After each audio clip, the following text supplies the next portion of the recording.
Okay guys, after you've done your Windows 7 install by whichever method you've chosen, there's some common tasks to do after you've got the operating system installed. Verify that you have network access.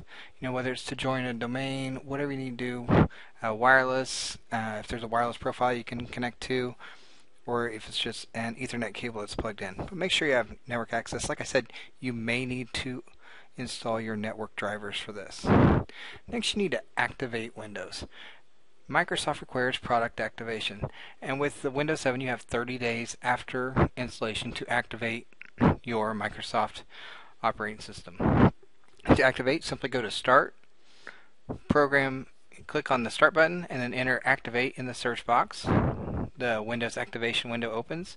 Now just simply click Activate Windows Online Now. If you have problems, there's also a phone number you can call that you should be given if you come to that point. Next, you need to install all of your updates and any type of service packs. If you've installed Microsoft 7, Windows 7, and you don't have Service Pack 1, you're going to make sure to get Service Pack 1. Generally, when you get the ISO, or if you have an installation disk, they should be Service Pack 1, but there are some older OEM disks out there that are set back to the original configuration. Once you've done this, make sure to verify that your automatic updates are set as you want them, whether it's to not update so that you can do them manually. But the recommended setting is to allow Windows to automatically download and install the updates daily. Now that you've got that set up, make sure to install any hardware that you may need, such as peripheral devices or whatever. Then install any of your applications. If you did a clean install, you're going to install all of those applications that you want to be able to run, such as Microsoft Office Suite or any antivirus software, Malwarebytes. One site that I found that is pretty good about installing applications, those common applications, is nightnight.com. You can see that here. This site is very good about selecting those applications that you're going to use. Let's say you want a Chrome browser, you click on it. If you want a 7-zip, you can click on it. Once you get all the programs you need, go ahead and click Get Installer. You'll get that, set your files to all download. This will help eliminate going through all the wizards for getting your programs installed. It's very clean, very easy. It's up to you if you want to use it. I decided to throw that out there for you guys.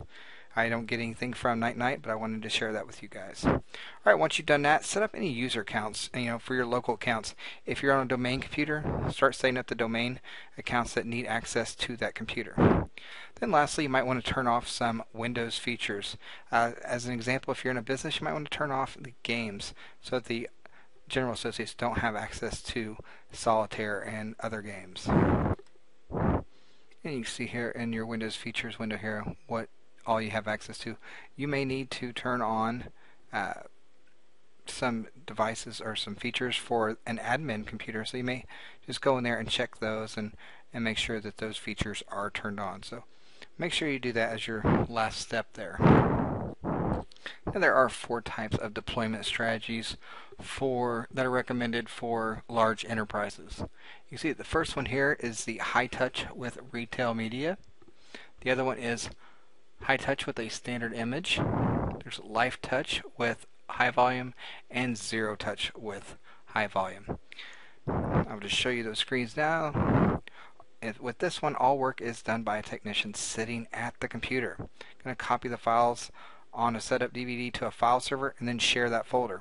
The server is used in this way is called a distribution server, distributing that software. One tool that's really great is the Windows 7 Easy Transfer to transfer the settings and any user data from one computer to another.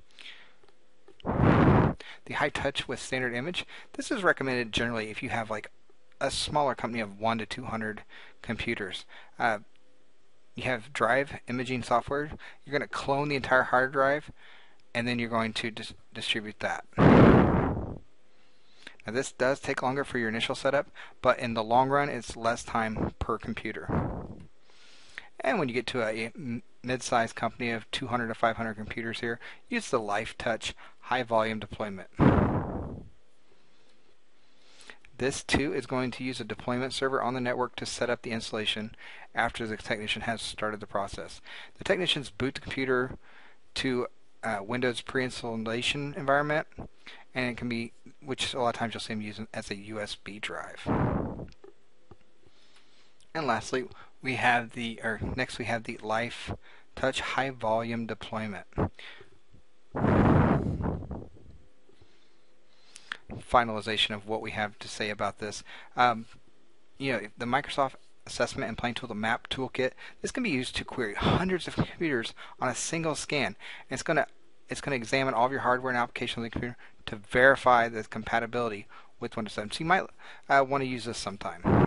And we'll end here with the Zero-Touch High Volume Deployment. As you can see, this is for more than 500 computers. This is the most difficult one to set up and requires a lot of complex tools, and it's able to use a push notification.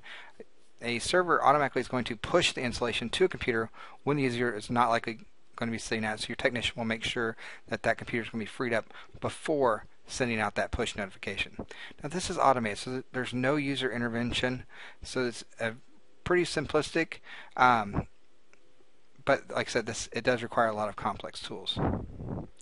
Even if the computer's turned off, we can turn it back on and make sure that it works without even having an operating system installed prior to the deployment. That is it for the Chapter 7 breakdown. This is just a lot of information. You can check out different videos online if you're a little uncomfortable with after reading the book about doing the Windows 7 installs, but they're pretty simple, and I think you guys will be fine. There's lots of videos out there on YouTube. That's a great reference tool. You can kind of see the steps go one at a time. Thanks for joining me with Chapter 7. I'll see you in Chapter 8.